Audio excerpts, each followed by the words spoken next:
So a few months ago I promised to make a video on the making of the VCS3. I thought it would be an easy video to make, and no matter how I've tried to do it up until this point, it's been exceptionally dry and very boring. So what I've done is I've tried to put together a bit of a montage, some videos of some initial tests that I did, and talk you through the actual process. I'm going to do this as a live commentary, so yeah, expect lots of ums, lots of ahs. So you can see here's the PCBs that I got from Derek Revell in the UK. They were quite well made. I mean, Derek's a professional and has been in the electronics business for a very long time. Really nice solder mask on there. Yeah, they were just really well made. Here's the first lot of components that I got. You can see the little vernier dials for the oscillators down on the side, and you can also see at the top right my copy of I Dream of Wires, which is an awesome documentary if you haven't seen it. I think it's on Netflix at the moment, so hopefully it stays on there for quite a while. As you can see, I've started putting it together here. Started with the resistors. I bought so many resistors, it was absolutely crazy. Here's some capacitors. Most of the capacitors I had to get from offshore. There seems to be a lack of the availability of capacitors in Australia for some reason at the moment. But here's another shot where I started getting all the transistors in. I had to order a lot of the transistors from the UK. I didn't want to deviate too much from the original transistors, so a lot of those are from the, I would say, very early 70s by the looks of it, 70s to maybe early 80s. You can see the Reverb board down the bottom there of where I've connected the edge connector to the Reverb board and then soldered it in place. I'll get back to that in a bit later, I guess. This is a test on the A3 printout I made of the front panel. I figured out that was more or less the same scale as it needed to be, and I'm just testing the knobs on it to make sure the knobs actually fit and it'll actually scale correctly and look decent once I've finished it. You can see there is the bottom panel, pretty much doing exactly the same thing, just laying a paper printout over it and seeing that that actually works. In the top right, you can see one of the joysticks I was thinking of using. It was a joystick from a Korg M1, but in the end I decided to go with a proper, decent analog joystick for it. I painted the front of the panel, as you can see there. I thought black would work better on a lot of the VCSs. It is black, but I sometimes wish I'd left it cream, but that's just the way it goes, I guess. You sort of do what you think is right at the time. So I've actually started laying out the knobs on acrylic there and marking up acrylic for cutting. I decided to go with acrylic because originally my idea was to not have the labels on the acrylic and I would see right through it and be able to see all the cables and put lights inside and it would all look amazing, and I decided that was a very silly idea. I also tried to do acrylic for the bottom panel there, and that was just a disaster waiting to happen. The minute I put it together to this level, I could tell it just wasn't going to work. There was no way to cut out that big centerpiece without causing issues. You can see the startings of the case there I made from MDF. There's more of the case. And this was when I first fired up the X board. Now the X board changes what comes out of the power transformer into the usable voltages for the VCS3. And it has to be set pretty much precisely, otherwise you can fry some of the components on the board. And I actually did that while I was at this stage. So two of the big power transformers at the top there, I had to actually find replacements and change them out. I think the next photo will show us a close-up of the power transformer, and it does. This is probably the scariest part I had to do. I hate playing with 240 volts. It is absolutely lethal. Don't let anybody tell you any different. You can see I have gone crazy, absolutely making sure everything is shrink covered, heat shrinked. It's safe as safe can be. I've got it earthed. I've got a fuse on it. It's as good as I can make it. So I've started putting the panel together here. Once again, at this point, I'm still intending for this to be pretty much just a thing to hold everything together while I solder it together and get everything in the right place, and then I will do a proper solution.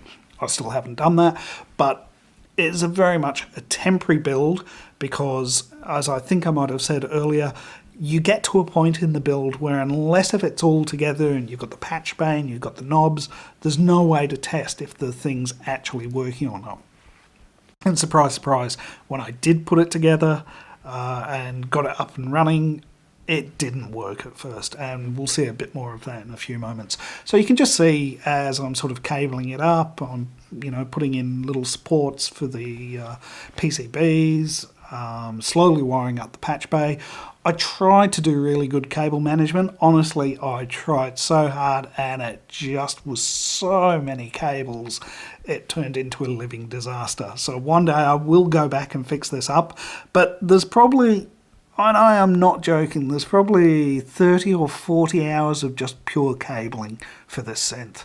You can see the tab 101 there. Unfortunately, on the circuit board, the placement of the tab 101 is incorrect, at least in this revision, and I had to unsolder it and replace it and figure out what was going on.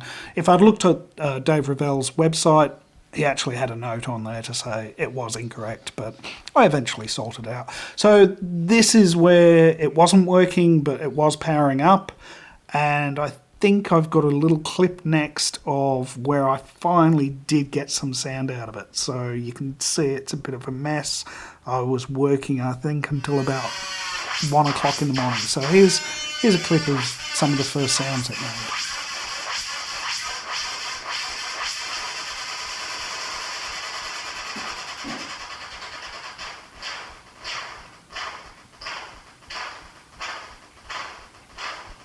You can hear the occasional clunk in the background. It's one of my clocks. Basically, it clunks every 30 seconds.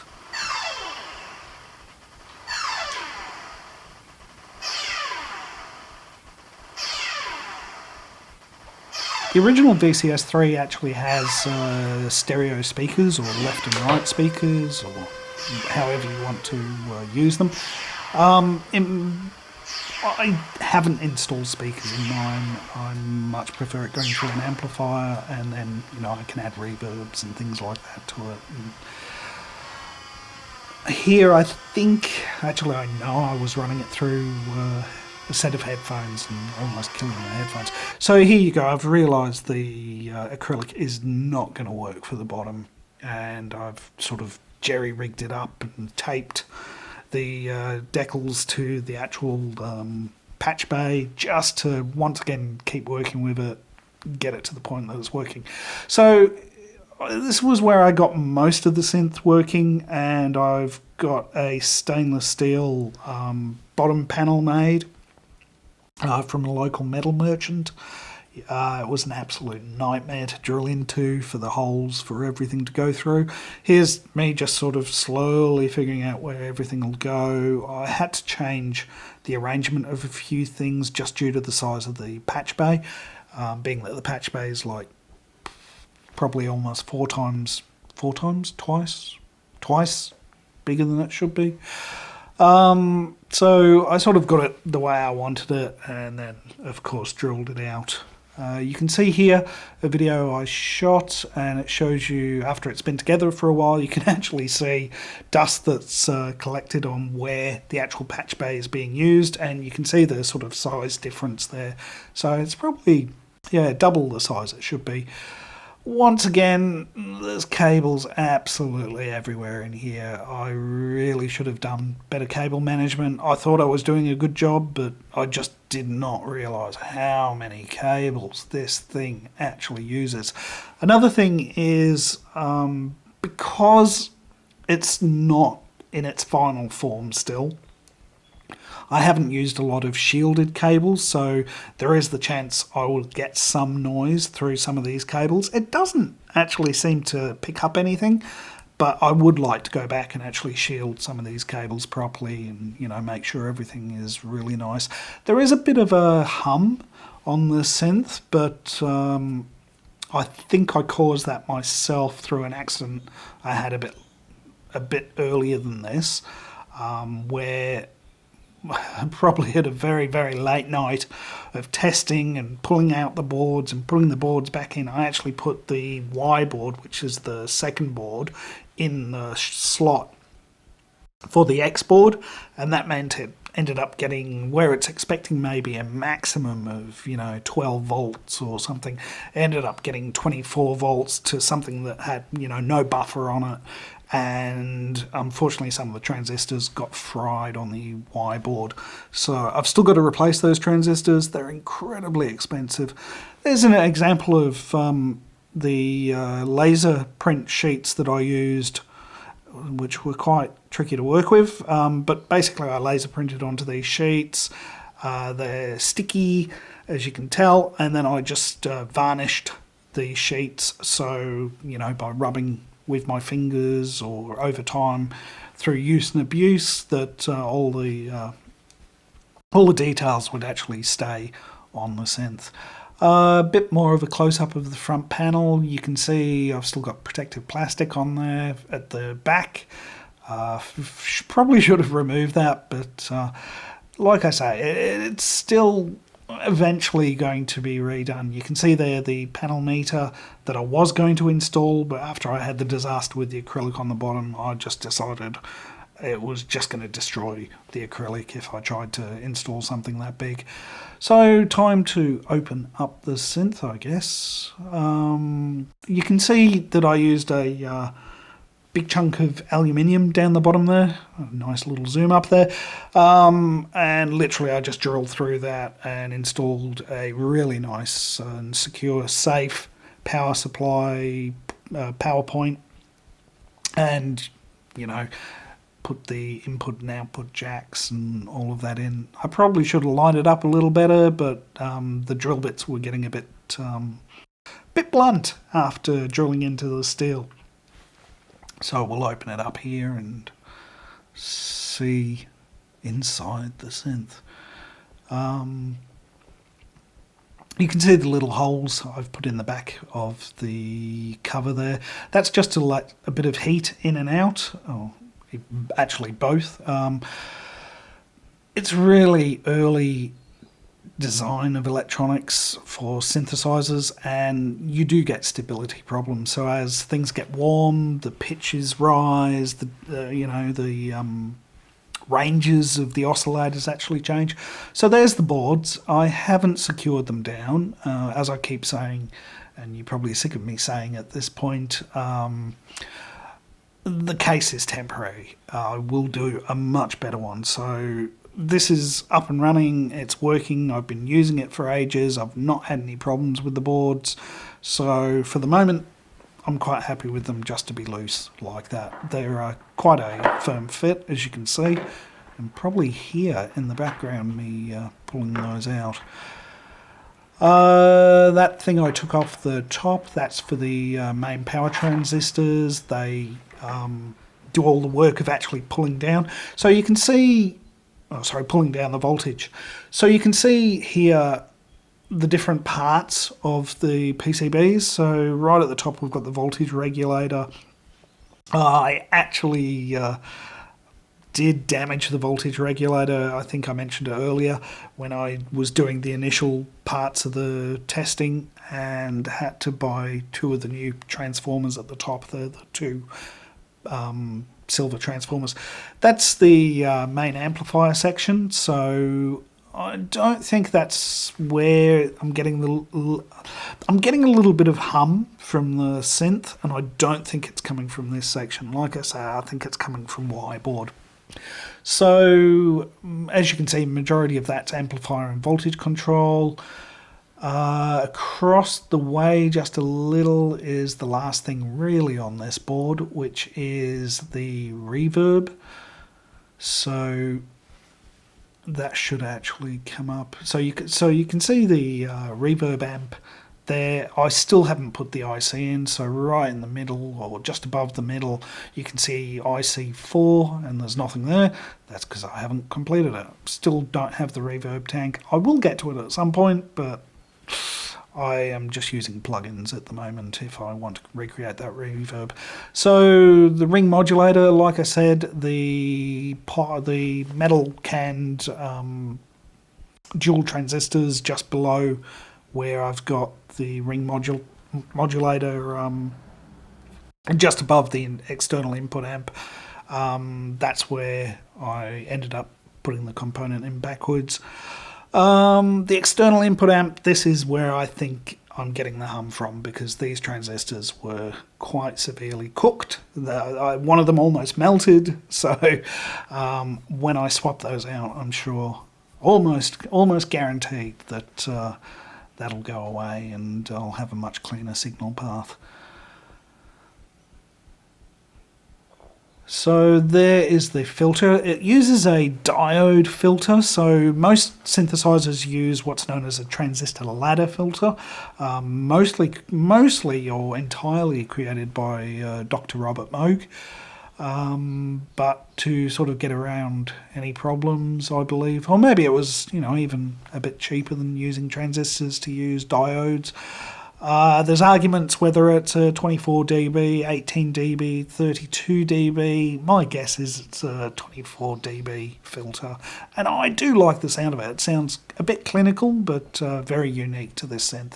The envelope generator, I had a lot of problems with the envelope generator. Some of the transistors in there were actually not functional, and it took me quite a while to actually isolate which of the transistors were actually broken. Once I swapped it out, it works quite well. Probably doesn't open and close as long as I would expect it to. Maybe I still need to do a bit of fine tuning there. So the last point is the Zed board. You can see this is where the main oscillators come from. Strange arrangement, having oscillator 2, oscillator 3 and oscillator 1. That did confuse me at some points. Oscillator 2, you'll see I've got a metal film blue resistor just under where it says oscillator 2. I had heaps of problems getting oscillator 2 to work. If the voltage changed even fractionally from its reference voltage, it would either stop working or start working, and I kept thinking it was a problem on the X board in the voltage section, so I spent probably days reworking that board and trying to figure out what I'd got wrong, and there was nothing wrong. Basically, it must have some shoddy resistance value somewhere along the chain, and I just had to change that resistor and magically the whole thing fired up. I actually found it by accident after a few days of sitting there bashing away at it, that when I put a multimeter probe on the leg of the resistor, suddenly the oscillator kicked into gear. So playing around for maybe an hour or two trying different resistors, I got one that worked pretty well, and it's still there and it's still working, and I have no problems with it, so I'm quite happy about that. So the oscillator 3 doesn't have the same range, so musically range, it can't go as high as oscillator 2 and 1, but it does go a lot lower. Right at the top there, you've got a white noise, pink noise generator, pretty self-explanatory. And the last thing on here is the panel meter driver. So the meter I didn't install in the front acrylic. That's the driver for it. One day I will get around to doing it. Look, it was a massive task. I'd recommend anybody thinking of building one, if you can afford to get one, just get one. It is so much work. It is serious months of work to build one of these. If you've never built them before, I'm sure if you built a lot of them, you could probably do it quite substantially faster. And if you built, multiples at once and you had templates and things like that, it wouldn't be so bad. But wow, it took me a long time to build this synth, a very long time. And I think Robin, who still makes these synths and owns EMS, I think he only charges currently, I think it's about $5,000 or $6,000 for a brand new one. I would recommend that. You end up spending very much close to that in building the synth anyway. So definitely, if you can buy from Robin, buy from Robin. I believe he's actually producing a lot more these days. It used to take a very, very long time to actually go from order to receiving the synth. I think it was like 10 years at one point, but I believe that has speed up substantially. So I would recommend that as a route, unless if you're an absolute masochist. So look, thank you very much for watching, and hopefully this ramble was of some interest to you. If you're interested in hearing some of the original tests I did, I'll put a link down below to my Bandcamp site, and I'll make it available as free downloads. So I think that I'm limited to about 200 free downloads a month. So if it goes a bit crazy and we can't, you can't get it and you desperately want to get it, just drop me a message and I'll try and figure out another way to get you those sounds. Or, of course, you can just wait a few weeks and download it then. I think you can still stream them on the site, so it shouldn't be too much problem.